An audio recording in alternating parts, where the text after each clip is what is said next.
안녕하세요. 저는 결혼한 지 3년 차에 올해 겨울에 출산 예정인 30대입니다. 제가 많은 사연들을 보면서 들었던 생각이 하나 있어요. 세상에는 정말 힘든 사람들이 많다는 생각입니다. 조금 재수없게 들릴 수도 있지만 저는 여태껏 크게 힘든 일을 겪어본 적이 없어서 크게 고통을 겪어본 적도 없었어요. 그런데 집안에 사람 하나 잘못 들어오면 얼마나 힘든 줄 이번에야 뼈저리게 느껴봤고, 미꾸라지 한 마리가 물을 흐린다는 말에 적극적으로 공감하는 바입니다. 아빠께서는 할아버지의 뜻을 이으셔 의사셨고, 제 위에 있는 친오빠도 의사예요. 위에 언니가 또 있는데 언니는 검사입니다. 그리고 저는 언니 오빠와는 다른 길을 가게 되었어요. 부모님께서는 첫째, 둘째 자식들도 자리를 잡았으니 막내인 저도 분명 뭔가를 해낼 거라고 기대를 하셨었죠. 그러나 저는 패션 쪽에 관심이 많았고 디자이너가 되고 싶었습니다. 당연히 거칠게 반대를 하셨었죠. 딱 이렇게만 봐도 저희 집이 어떤 느낌인지 대충 짐작이 가시나요? 어렸을 때는 저희 집도 여느 가정집과 다름없이 화목하고 웃음이 가득했으나 진학을 앞둔 집안의 분위기는 정말 삭막했습니다. 특히 위에 언니 오빠들이야 부모님이 만족하실 만한 직업을 가졌으니 괜찮았지만 저는 달랐어요. 디자이너가 되겠다는 제 의견은 안중에도 없으셨고 절대 말 같지도 않은 소리라며 당장 의사나 변호사라도 하라고 하셨죠. 제가 성적이 나쁜 건 아니었고 좋은 편이었습니다. 다만 여태 부모님의 뜻대로 살았으니 내 미래는 내가 원하는 거 하겠다는 입장이었던 건데 그게 쉽지 않았어요. 많은 반대를 무릅쓰고 오빠의 도움으로 유학행을 선택했습니다. 이때 저도 욕을 많이 먹었지만 그걸 도와준 친오빠 역시 상당한 욕을 먹어야 했죠. 유학을 가서 많은 공부를 했고 세상이 결코 살아가기 쉽지 않다는 것도 배웠어요. 그래서 제게 유학했던 2년이라는 시간은 어떤 값을 치러도 결코 바꿀 수 없는 귀한 시간이었습니다. 돌아와서 제가 원하는 패션 쪽 디자이너로 일을 할 수 있었고 나름 브랜드 쪽에서 알아주는 디자이너가 되었습니다. 제 나름대로 성공의 기준을 정해뒀는데 그 기준에 미치게 되었고 전체 삶이 좋았죠. 그러나 부모님에게는 그저 철부지 막내딸이고 말썽이나 부리는 막내딸이 되었습니다. 더 슬픈 건 유학을 가서 지금의 남편과 알게 되었고 유학 시절 서로에게 참 많은 도움을 주고받으며 호감을 가졌어요. 거기서 연인으로 발전할 수 있었으나 2년이란 시간에는 제 돈만 있는 게 아니라 친오빠의 돈도 도움도 있었기에 연애나 할 시간은 없다고 생각했죠. 그래서 남편에게 양해를 구했습니다. 내가 봤을 때 우리 서로가 호감이 있다고 느껴지는데 왜 사귀는 건 싫은 거야? 솔직히 상처도 받았고 당신이 나를 딱 그 정도로만 생각하나 싶어서 마음이 너무 안 좋거든. 그런 건 절대 아니니까 그렇게 생각할 필요도 없어. 나는 그냥 내 문제일 뿐이야. 대충 얘기해서 알겠지만 집안 반대 무릅쓰고 유학길에 올랐을 때 막막했었는데 나 도와주고 응원해준 게 우리 친오빠잖아. 오빠가 그렇게 도와줬기 때문에 유학하는 시간 동안은 정말 공부에만 집중하고 싶어. 그런 이유였다면 진작 말해주지. 어차피 한국 들어가는 시기도 비슷하니까 여기서는 지금처럼 지내고 한국 들어가서 다시 시작해보자. 고마워, 이해해줘서 정말. 남편에게 솔직한 속내를 털어놨더니 오히려 더 좋은 말을 해줬고 저희 두 사람은 한국에 들어와서 자리를 잡은 후 진지하게 교제를 하게 되었습니다. 그런데 부모님은 제가 만나는 남자가 성에 차지 않는다는 이유로 또 저를 반대했죠. 이 사람과 무려 5년간 연애를 했고 서로 공부하는 과정부터 시작해서 시작하는 과정 그리고 성공하는 과정까지 옆에서 지켜보고 응원한 사이인데 말입니다. 정말 속상했어요. 부모님의 입장에서는 직업도 멋대로 정하고 하루아침에 유학 가버린 막내딸이 결혼이라도 원하는 집안과 해주길 바랬는데 그 뜻도 어겨버리니 정말 미운 딸이 되어버렸습니다. 그래도 친오빠와 친언니는 늘 제게 이렇게 말을 해줬어요. 수정아, 너라도 너 하고 싶은 거 하면서 원하는 대로 지금처럼 꼭 그렇게만 살아. 우리가 알아서 도와줄 테니까. 알겠지? 솔직히 정략 결혼한 입장에서 마냥 행복한 수간만 있는 건 아니거든. 그리고 너희도 알겠지만 난 장남의 아들이 하나라 어깨가 참 무거운데 동생인 너희는 나보다는 자유롭게 살았으면 좋겠어.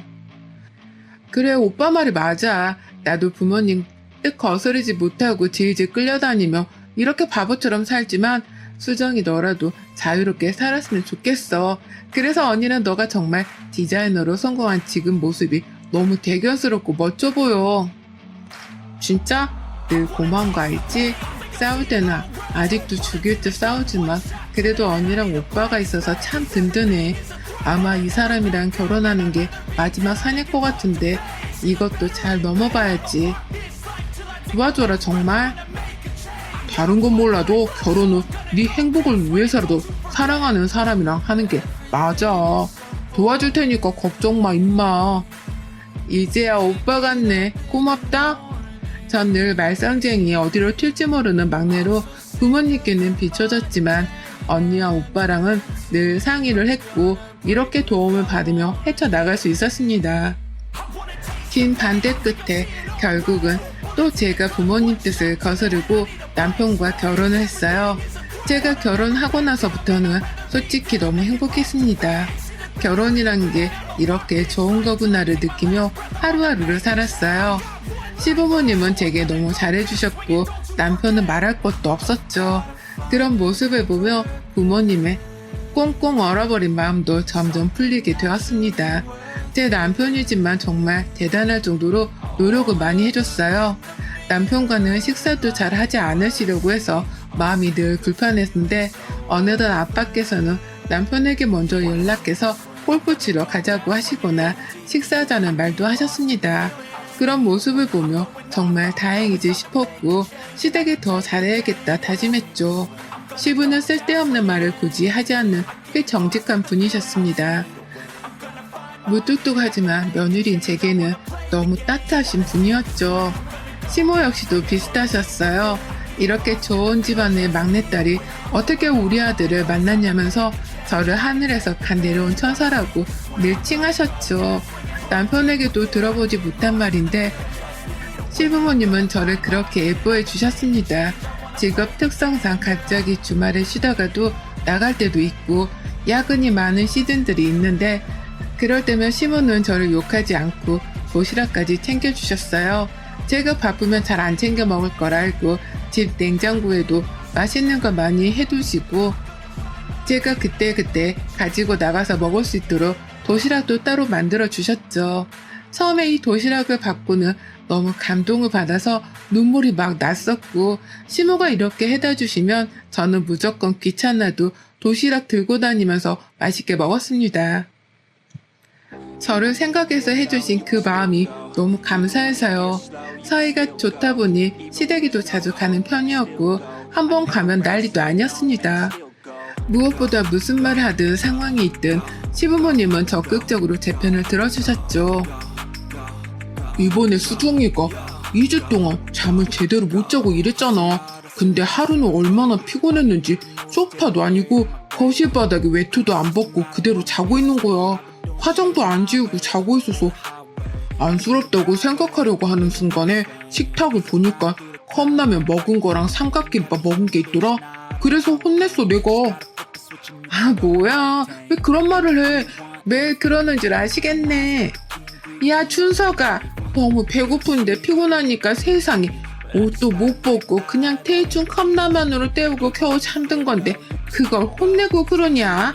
사람이 얼마나 피곤하면 그러겠어.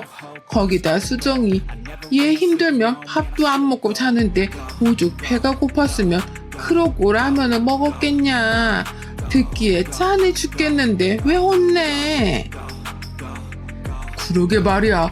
너나 잘해 이 자식아. 내가 살면서 우리 며느리처럼 야무진 애를 본 적이 없어. 돈 있는 집안 막내라서 성격이 유별날까 걱정했는데 어디 그러기라냐. 너는 자식아 장가 진짜 잘 간 줄 알고 잘해. 그러게 말이야. 네가 어딜 가서 수정이 같은 여자를 만나겠어. 수정이니까 너랑 만나주는 거지. 아유. 어떻게 내 편은 하나도 없는 거야? 서러워서 못 살겠네. 그냥 당신이 우리 집 딸해. 내가 이 집 사위할 테니까. 그러게 왜 어머님 아버님도 헤아려 주시는데 남편이라는 사람은 모르냐고. 당신이 잘못한 거지 뭐. 늘 이런 식으로 저를 편들어 주셨고 저희 남편도 살짝 여우 같은 게 은근히 꼭 저렇게 말해서 저랑 시부모 사이를 더 좋게 만들어주곤 했습니다. 어떻게 보면 남편 덕분에 잘 지낼 수 있었던 건지도 몰라요. 남편이 본인을 낮추고 저를 높이는 걸 굉장히 잘했습니다. 시부모님들 앞에서 자연스럽게 늘 저런 식으로 말을 해줬고 덕분에 저는 더 완벽한 아내이자 며느리가 될 수 있었어요. 이렇게 행복하게 잘 살고 있었는데 하루아침에 평화는 깨졌습니다. 바로 남편의 남동생이 결혼하겠다고 여자친구를 시댁에 데리고 왔고 하필 이날 제가 일이 너무 바빠서 자리를 비울 수 없는 상황이라 못 갔어요. 너무너무 궁금했던 터라 시모에게도 남편에게도 전화를 해서 물어봤습니다. 어머님, 애비 동서는 잘 만나셨어요? 만났는데 내가 남편 복에 자식 복은 없어도 며느리들 복은 있는 건지 막내도 아주 싹싹하고 괜찮더라. 아마 수정이 너랑도 잘 지낼 것 같아. 아, 정말요? 다행이에요. 오늘 일만 안 터졌어도 같이 보는 건데 너무 아쉬운 거 있죠? 일하는 내내 마음은 어머님 댁에 있어서 혼났어요 아주. 그랬겠다 정말로. 다음에는 꼭 같이 보자. 우리 수정이가 이제 맏며느리니까 그 전에 한 번은 봐야지. 시무라 남편과 모두 통화를 했고 애비 동서가 참 좋은 사람인 것 같아서 다행이었죠. 만약 저랑 트러블이 자꾸 생기면 좋지 않으니까요. 그렇게 시간이 지난 후 서방님은 모든 결혼 준비를 마치게 되었고 계속 시간이 어긋나서 못 보던 동서를 드디어 보게 되었습니다. 시모 그리고 동서와 저 이렇게 여자들끼리만 저녁을 먹기로 했고 대접을 했어요. 그렇게 딱 만난 동서를 보자마자 저는 기겁을 했고 반대로 저를 본 동서도 기겁을 했습니다. 저는 순간 너라는 말이 튀어나왔는데 동서가 잽싸게 말을 가로채버렸죠. 너? 아, 형님이라고 부르면 되는 거죠, 어머님? 형님 정말 반가워요. 너무너무 만나고 싶었는데 이제서야 만나네요. 이제 일식이 2주 정도 남았는데 지금이라도 만날 수 있어서 너무 다행이에요. 아니, 너가 왜? 뭐야, 둘이 아는 사이야? 네? 아는 사이라뇨, 어머님. 오늘 형님 처음 보는데 형님 왜 그러세요? 제가 뭐 아는 분이랑 닮았나요? 너무 뻔뻔하게 말하는 동서를 보니까 제가 할 말이 없더라고요. 우선 식사를 했고 중간에 제가 화장실에 가게 되어 자리를 비웠습니다. 볼일을 보고 나왔는데 딱 동서가 앞에 있더라고요. 최수정, 아무 말도 하지 마. 아는 척 하지 말라고 알아들어? 네가 대체 무슨 말을 하고 싶은 건지 몰라도 친했던 사이도 아닌데 왜 아는 척을 하려고 해? 야, 네가 똑바로 살았던 애면 내가 이러겠어? 너도 찔리니까 지금 여기까지 쫓아온 거 아니야? 서방님은 네 과거 다 알고도 결혼하겠다는 거야? 그럴 리가 없는데. 서방님 꽤 보수적인데? 아, 그냥 신경 쓰지 말라고. 어떻게 되든 말든 네가 무슨 상관인지 진짜 적당히 해라. 차라리 빌지 그래? 그렇게 뻔뻔한 태도로 나오는 건 더 열받는데? 내가 정말 말하면 어쩌려고 그러시나? 우선 고민 좀 해봐야겠어. 서방님도 내 가족이라서 다치는 건 원치 않거든. 제가 화들짝 놀란 이유는 동서를 알기 때문이죠. 더 정확하게는 동서의 과거를 알아서였습니다. 제가 중학교를 다니고 있을 때 갑자기 저희 집 옆 주택에 누가 이사를 왔었어요. 근데 논란이 있었죠. 내용이 길지만 간추리면 동서의 부모님은 많은 사람들에게 사기를 쳐서 번 돈으로 그렇게 좋은 집에서 이사를 해서 살았어요. 그리고 동서는 부잣집 외동딸 행세를 하며 학교를 다녔었죠. 세상에 비밀을 얹고 죄를 지었으면 죄값을 치르는 게 너무나 당연한 일이잖아요. 결국 그 부자 행세를 하면서도 많은 사람들에게 사기를 치던 동서의 부모님은 징역을 살게 되었고 동서는 하루아침에 소리소문도 없이 사라졌습니다. 한동안 동네에서는 정말 난리도 아니었던 일이었는데 그랬던 동서가 눈앞에 나타나니 얼마나 놀라웠겠어요. 저는 이 사실을 알면서도 숨긴 건 옳지 않다고 판단했고 남편에게 조심스레 말했습니다. 오늘 동서를 봤는데 내가 알던 사람이더라고. 나 중학생 때 우리 동네로 이사 왔거든. 아, 집이 잘 산다고 하더니 역시 그랬구나. 아니 그게 문제가 아니라 근데 그게 다 동선의 부모님이 사기쳐서 본 돈으로 부자 연세하고 다니던 거였고 동서도 학교에서 부잣집 외동딸로 살았거든. 그러다 동선의 부모님은 징역 가시고 동서는 하루아침에 소리 소문도 없이 사라졌었지. 근데 그런 동서가 눈앞에 나타나서 너무 놀랐어. 이걸 서방님이랑 어머님, 아버님께 말해야 할 것 같아. 그럴 리가? 정말 잘 산다고 하던데 뭔가 비슷해서 착각한 거 아닐까? 아니래도 걔가 이름도 바꾸고 다 바꿨지만 못 바꾼 게 하나 있는데 얼굴도 뜯어 고쳤어. 본 모습은 남아있었고 무엇보다 목 뒤에 큰 점이 있었는데 그거 그대로 있었어. 그뿐이야? 나 화장실 가니까 쫓아와서 아무 말 하지 말라고 거의 협박하던데? 그게 정말이야? 아, 그럼 말하고 알아봐야지. 그렇게 결혼하게 두면 안 돼. 남편은 처음에는 믿지 못하는 눈치였지만 이어서 말하는 제 말을 듣고는 뭔가 이상하다고 말하자고 했습니다. 그렇게 저희 부부는 시댁에 가서 서방님을 불러 이 사실을 말했어요. 제 얘기를 모두 듣고는 서방님이 발끈했죠.